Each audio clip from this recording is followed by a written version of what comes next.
Podemos ir, Zuzi? Vamos, daqui a pouco eu tô pedindo pro Delari conferir uma breaking news aí, mas... Opa, tem breaking news? Pouco vamos conferir. Qual é? Não, deixa ele conferir pra gente, ele vai ver Pô, com as agora... questões de jornalismo. Ah, tá bom? Mas nós temos aqui o grande Alan Gani, que vai aprofundar vários Quer que eu ponha na Globo News? Eu ponho. Pode ser... Tá no break? Não, não precisa, já só de você checa a gente confirma. Porque não... É irresponsável. Mas você acha que o Delari vai checar alguma coisa? Tá checando. É perigoso. Tá, vamos. Tá. Daqui a pouco então breaking news. Aqui Ele o tá Alan falando Gani com o aqui. Benja. É um jornalismo do Pânico é um negócio. Mas é um jornalismo honesto. Você, como a Jovem Pan, tem coragem de colocar a esse programa. né? Mas Ana? imagina se eu coloco no ar uma notícia que não é verdadeira. Você já colocou muitas. Então, Não. por isso. Então É o aprendi jornalismo agora. maroto. Mas o Gani tá aí. Fala, É o Gani. jornalismo maroto. E aí? O jornalismo da BBC, o jornalismo da BBC é bem marotinho. Bem meia boca. Foi maroto na bomba. Ah, Foi maroto. O cara noticiou, falou que era de lá sem ter a comprovação. E ainda tá toda essa discussão, né? Agora é a guerra de narrativa. Sim. Agora é a guerra de narrativa. Que é o grande problema hoje em dia do mundo. A gente nunca sabe onde. Acontece o fato. Certo. Cada um usa aquele fato em benefício próprio. E a gente fica que nem bobo. É tudo muito rápido, né? Pela internet, o cara eu publica. tô relendo o Arte da Guerra e por motivos óbvios. Sim. E aí tem um trecho lá que diz que a vitória moral ela é muito importante. Isso lá atrás. Imagine agora com as redes sociais como é que fica isso, né? Sim. Então essa vitória moral de quem jogou a bomba, de quem foi inocente, é muito importante. E aí a verdade se perde, né? Sim. Esse que é o problema. Transformam-se em narrativas. Sim, mas é a pós-verdade, né? Como eles chamam, que hoje em dia a gente vive a pós-verdade. Tudo vira narrativa por interesse. perde o fato. Então, mas quem tem o interesse? Quem tem o interesse nessa guerra? É.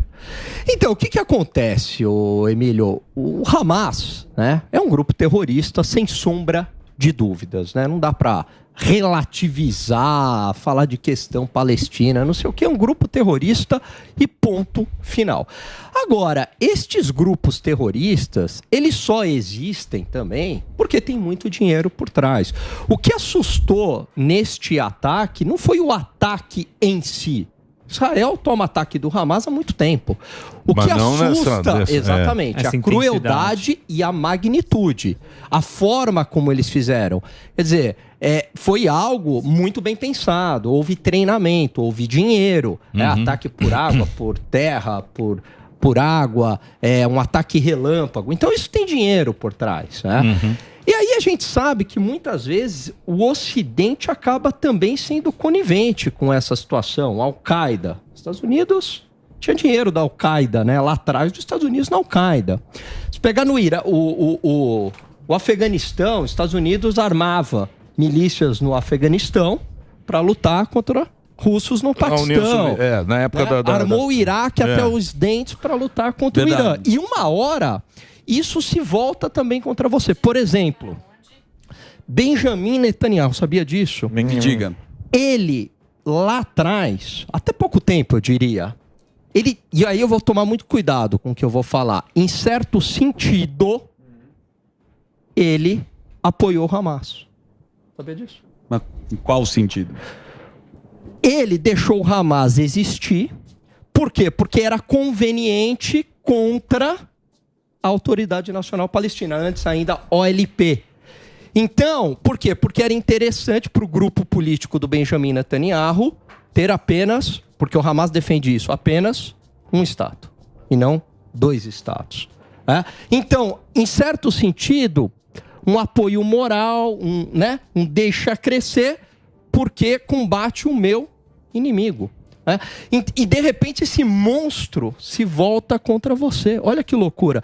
Então eu acho que também o Ocidente tem que começar a repensar. Então, mas é que mexeu outra na mídia independente dos Estados Unidos. Mas Gani, mexeu outras peças no tabuleiro. Porque até então o Hamas ia lá, soltava uma bomba, tinha um negócio ali, o Hamas mantinha a liderança ali, na Palestina ali. Faixa de Gaza, aquela... Hamas é o... Tanto é que estão... nem eleição tem mais lá. E o Netanyahu falava, bom, a gente está garantido nesse jogo de Tom e Jerry. Aí mexeu, Hamas não ia escalar. Isso, mas aí mexeu no tabuleiro.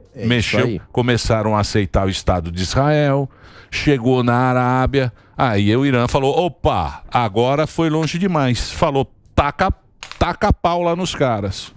E a culpa agora é do israelense. Mas essa narrativa, a culpa sempre vai ser do Israel. Essa narrativa que a gente vê do negócio do hospital, e é uma coisa assim muito preocupante, sempre foi que Israel é desproporcional. Sempre é desproporcional. Mas as pessoas não conseguem entender o todo, o que acontece lá. Sim. Como é a tua visão de desproporcional? Como é que é uma guerra? Vamos lá. Você se defende? Você tem que atacar a bomba? Boa pergunta, Zuzu. Obrigado. Boa pergunta. Aliás, as melhores perguntas. Aí você também tá exagerando. Zuzu tá impossível. Não, e tá jogando bem. Não, para. Tá jogando muito bem. Imagina. Muito bem. Invertendo. Às vezes a gente acerta aqui, mas é difícil. Não, então. Eu acho que Israel agora ele tá numa encruzilhada, numa situação muito difícil. Por quê? Porque se ele não der uma resposta, o Hamas continua fazendo ataques terroristas contra Israel, né? A situação continua e demonstra fraqueza, se não der uma resposta. Certo. Se ele também der uma resposta, e essa resposta provavelmente por terra, vai ser um banho de sangue. Vai morrer soldado israelense e vai morrer civil palestino. Não é garantia nenhuma que você vai acabar com o Hamas, porque nessas alturas do campeonato eles já estão infiltrados no meio dos refugiados. Não tem lá o uniforme do Hamas. Você não sabe. Credencial, sou o Hamas. Exatamente. E corre o risco, aliás, já está até virando, da comunidade internacional começar a se voltar contra Israel. A comunidade internacional não vale nada. Mas isso aí é uma puta Mas olha, Emílio, olha que coisa louca que aconteceu. Quantos hospitais o Putin bombardeou na Ucrânia?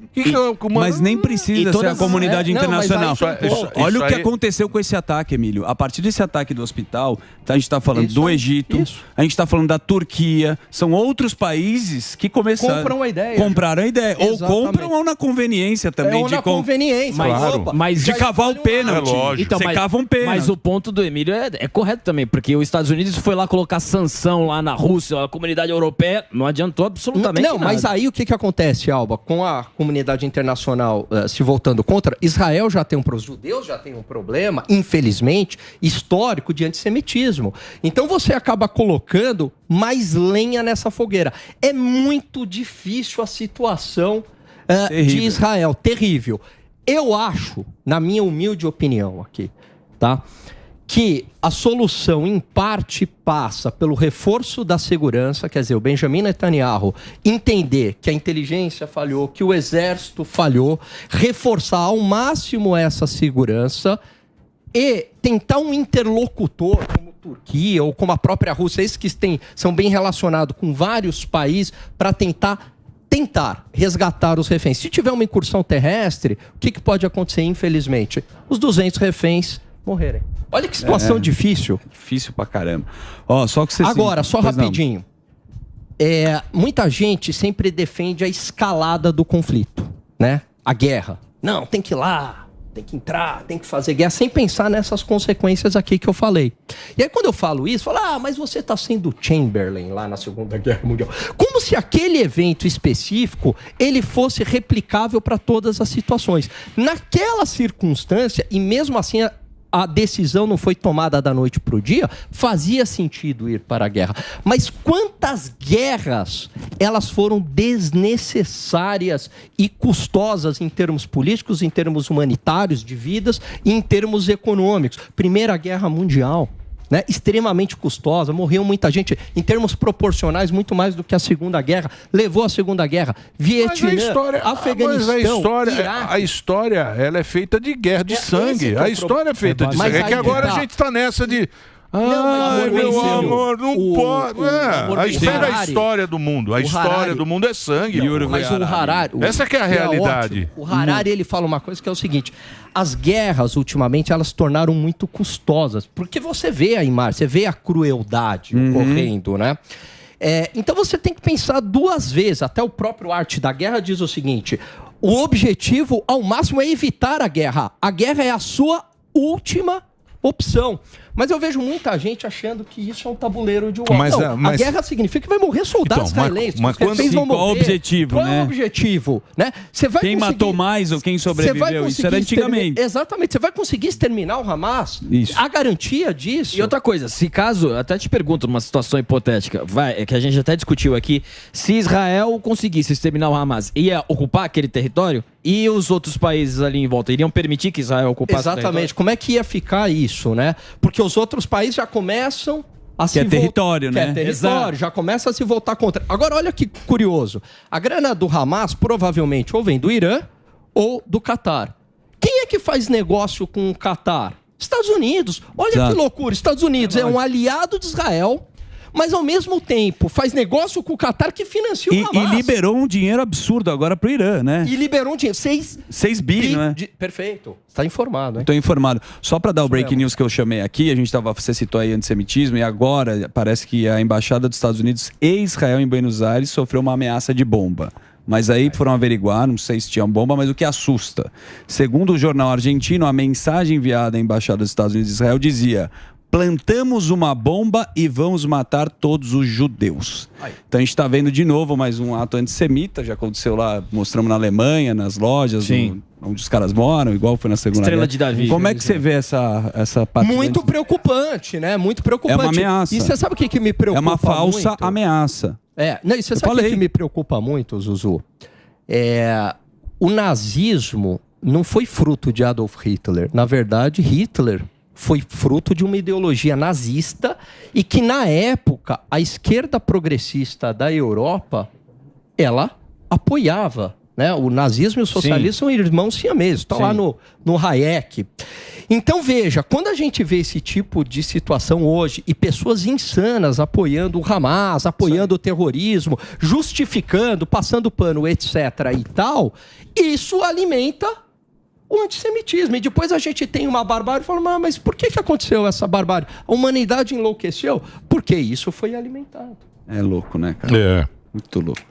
Ó, Zuzu. Eu fico preocupado, porque, obviamente... Você sabe que eu fiquei preocupado outro dia? Eu tava lá, que a gente... Né? Eu sou contra o terrorismo mesmo, sou contra o Hamas, estou do lado de Israel de longe, porque eu tenho os meus princípios. Jamais vou passar pano pro cara que entrou na casa do outro, matou velha, matou criança, picou bala. A gente viu, pô. A gente viu. Isso aí jamais. E aí eu tava na rua, aí o cara falou, pô, sou gaúcho, tal, sou judeu, Emílio. Você sabe que eu tô preocupado de andar na rua. Eu falei, calma, bicho, você tá no Brasil. Ele falou, não, mas eu tô preocupado. Caramba, no Brasil. No Brasil. Pô, eu tô preocupado de andar na rua. Eu fui recente. É o que você tá falando. Eu fui no museu Yad... eu falei, não, fui no Museu do Holocausto em Israel, chama Yad Vashem. E aí a mesma coisa que você tá discutindo aqui. Como que isso foi possível? Como que o nazismo entrou? Porque o cara não é judeu fora de casa. Você é judeu quando você vai lá, acende uma vela lá no Shabat, quando você está dentro de casa. Fora de casa o cara é médico, é advogado, ninguém sabe quem é judeu. A partir do momento que o cara cria um inimigo, cria um bode expiatório, e o cara vai lá e tá sendo, agredido... Isso aí é um absurdo. Sim, total. De novo, como que aconteceu? Você fala, como que aconteceu isso? Pode acontecer. Pode acontecer. Pode voltar a acontecer. Muitas pessoas negam que isso aconteceu. A gente acha, porque a gente tem um pensamento, a gente fala, não, a sociedade evoluiu, estamos agora com os nossos celulares. Isso. Foguete volta de ré. Agora no foguete volta de ré. Você pode ter outro Adolf Hitler. Exato, pode ter um holocausto. Uma fábrica de matar pessoas.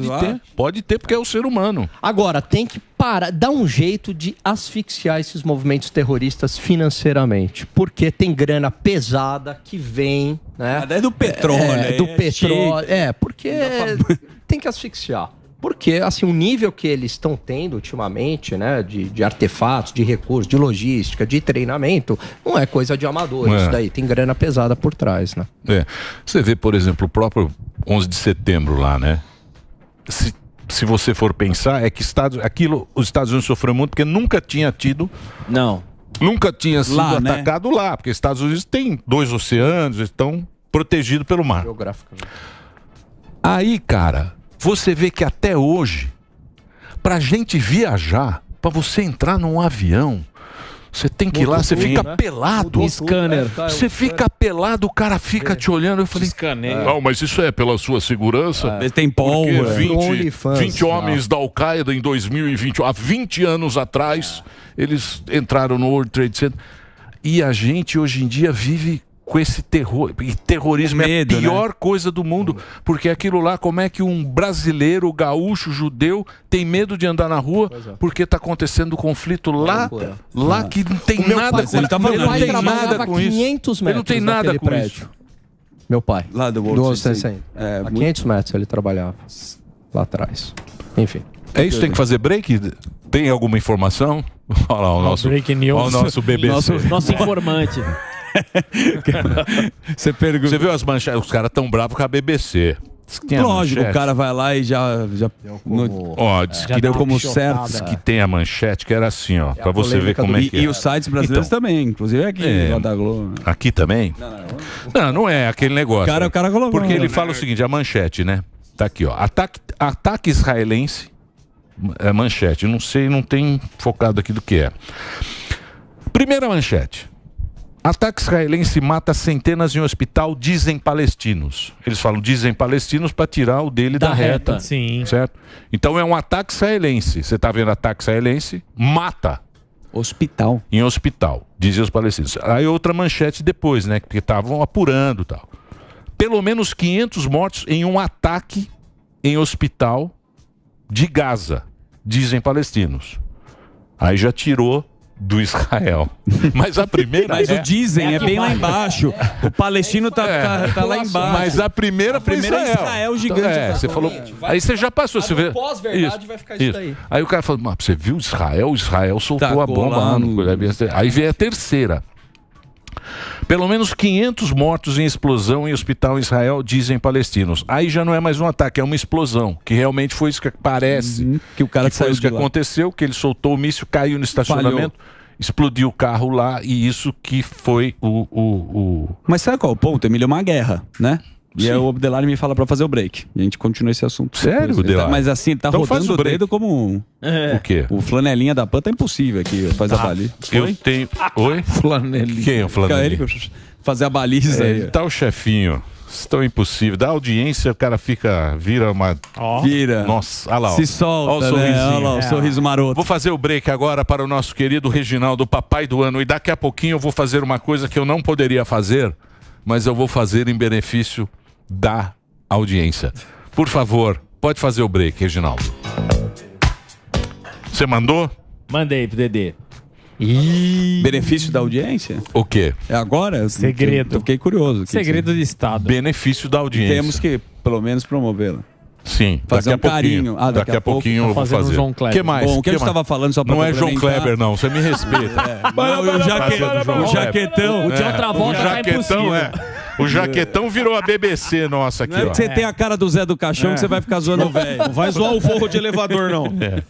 Deixa o papai Smurf. Não, mas tava falando o seguinte, cara. Quando é guerra, é guerra. E pode, possivelmente, Israel atacar uma bomba e cair numa escola, num hospital. E muitas das vezes os caras também colocam escudo humano.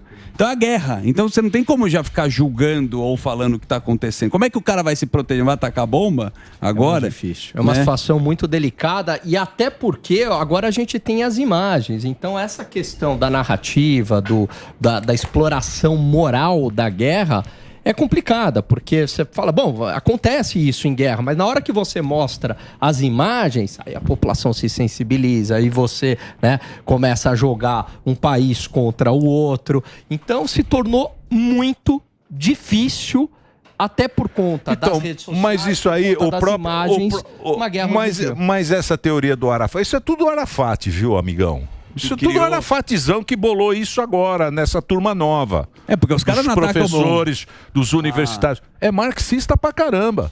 Porque o Israel é o opressor e o oprimido é o palestino. Total. Isso aí, bichão. É marxistinha, estudou bonito lá. E a gente entrou nessa por quê? Porque a gente estudou sempre com esse pensamento, os nossos professores. Não, a doutrina ideológica. Uma pátria educadora, a nossa pátria educadora nos ensinou, então a gente sempre vai estar do lado do mais fraco. Mais fraco. Por quê? Porque tem sempre o opressor. E sempre o Ocidente, de alguma maneira, como um opressor, né? Então, aquela... Imperialista, né? A visão do coitadismo, etc. Você tem nações que passaram por desastres, o próprio povo judeu, né? Não uma nação, mas se reergueu. Tem um Estado hoje. Você tem o Japão, teve 2 bombas atômicas e se reergueu. Então não dá para explicar a história apenas por essa lente do explorado e do explorador. Mas aqui a gente acha... Só que a gente, tanto é, aqui tá tão tem assim, outras variáveis. Tá tão assim que os caras querem mudar. Os caras querem mudar a história. Reparação histórica. A reparação histórica. Aqui o capitalismo deu tão certo, mas tão certo. A vida é tão boa, mas tão boa... que a gente quer reescrever a história como esses caras não tivessem sofrido. Como o Colombo não sofreu para sair da Europa e vir descobrir a América aqui, que ficou lá no meio do mar, não sabia para onde ir. A gente quer reescrever a história de tão opressor que nós achamos que os índios... Isso aí é uma loucura, né? É uma loucura. É uma loucura. É falta de... É falta de lavar capinar o longo. Capinar... Isso aqui? Não, enceradeira é pra passar pano. Não pode passar. Não. Aqui, meu amigo, não é pano. Aqui a gente passa enceradeira. Passa bonito. Isso aí é falta de trabalho. Lavar uma louça. Isso é só uma vida boa. Você acha que o cara Twitter na cabeça é da galera. 5G, é 6G, é foguete que volta pra trás. TikTok. Deu muito certo a civilização. Tá muito agora gostosinho. Tá muito boa a nossa civilização. Geração Danone. Todo mundo tem informação pra caramba, mas não sabe o que fazer. Então aí acaba entrando na privada. E aí... Você entendeu? Mais uma pro Gani? Tô aqui inspirado hoje. Dedê, camisa nova. Você que manda, Dedê. Cadê o Verso Leal tá com tudo. Cadê o Joãozinho? Porque hoje tem um programa leve. Não tá muito pesado. Tá no break ainda. Tá pesado o programa? Tá. Continua aí. Continua aí. Morgado. Que é isso? Humor sem graça. Não tem problema. O mortadela. Humor sem graça. Daqui a pouquinho... Vou mostrar a noivinha. Eu vou fazer um negócio aqui que pode dar muito problema. Então não acho que tá no time. Não é? Tá bom, tá certo. O senhor tem certeza disso? Nós tá na retaguarda, Mas vai ajudar alguém? Moisés. Sei lá, eu não sei se isso pode ser ou não pode ser colocado. Eu tô contigo, bicho. Eu tô contigo. Agora ficou curioso, pô. Você dá uma plantadinha e a gente não... né? Não sei.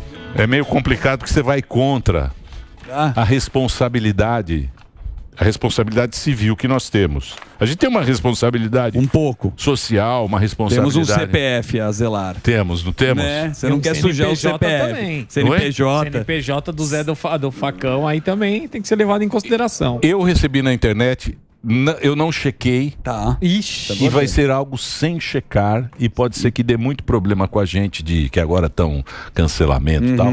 Mas é para ajudar a população, mas vai contra a ética. Vai contra tudo, que é uma maneira de você burlar o fisco. Opa! Como é que é? Como é que é? Essa é boa. Delari gostou. Ó o Delari. Isso é coisa do Delari. É o seguinte.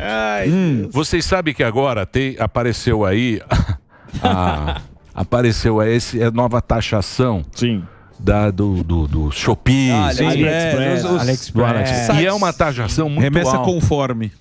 É uma taxação altíssima. É o dobro do produto que você paga. O dobro. Então era produto que você pagava 100, agora você vai ter que pagar 200 e tal. E aí tem um jeito de você burlar essa taxação. Eu devo mostrar para a população. O Brasil, nosso economista está aqui. Eu acho que sim, né? Eu também acho que... Ou mostra só... Porque eu vou mostrar. É o compromisso com a informação, com o fato. Ou mostra só pra gente. Então...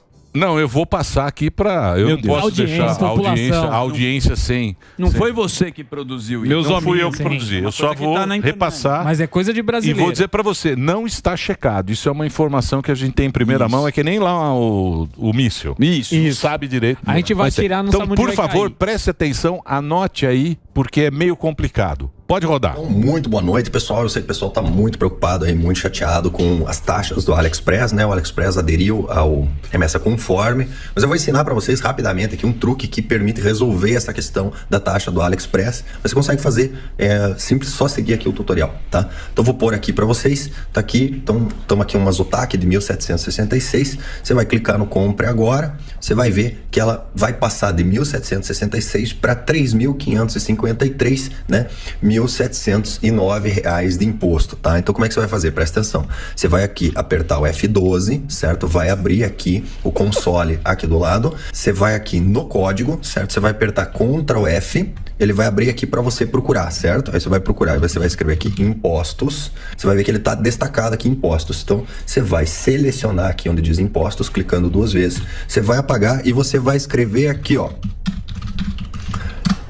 Preço do amor, preço do amor. E daí aqui onde está escrito aqui impostos, você vai ver aqui escrito preço do amor. Daí é só você clicar aqui em pagar agora, fazer o L e pagar o preço do amor, porque o amor custa caro. Falta de aviso não foi. Agora faz o L. Muito bem, uma salva de palmas. Maravilhoso. César Melo. Para você. Como é que ele chama? César Melo. Muito obrigado, César, pela dica. Já está todo o Brasil agora com a sua dica. Gani, obrigado por você ter vindo. Imagina, obrigado vocês. Espero que você volte aqui, que a gente não tem esse tema tão árduo, né? Tão puxado. Tema bem chato. É um tema que a gente não gostaria de entrar. Mas como a gente está tem um jornalismo discutir, aí, a gente precisa entrar e precisa discutir isso aí também. Certo? Mas obrigado aí pela sua participação. Eu que agradeço, sempre uma alegria, um prazer estar aqui. Alan Gani é Alan_Gani nas redes sociais para você seguir. Olha, muito lindo, com a mãozinha no queijo. Vai aqui, eu vou copiar ele. Pensador. Eu Tarcísio. Uma piscadinha. Você tem no 3 em 1. 3 em 1. No 3 em 1. O que aconteceu com o Piperno? Não, o que eu acho que aconteceu foi... Não fala. Por que não fala? Ele não quer falar. Não, ele deu a notícia no impulso ali, ele passou a notícia... Do hospital? Do hospital. Ele foi na da BBC. Foi na BBC, mas ele não teve intenção. Ele não teve. Lógico que teve. A gente é corpo... Não teve intenção. Não, o Piperno foi feliz.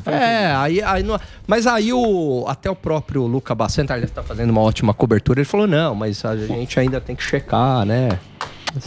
A rapidez do negócio é muito difícil. É muito louco. Checar e prechecar. E vou dizer pra você, também é difícil pra também quem é jornalista. No ao vivo, porque né? você tá ali no ao vivo, como a gente está aqui no ao vivo, a gente procura checar a informação, mas é muito difícil. Que nem essa de você burlar o fisco. Exatamente. Eu não chequei também. Obrigado. Obrigadíssimo, gente. Valeu. É isso aí. Entra lá nas redes sociais, porque você pode participar da programação da Jovem Pan, que é um grande sucesso.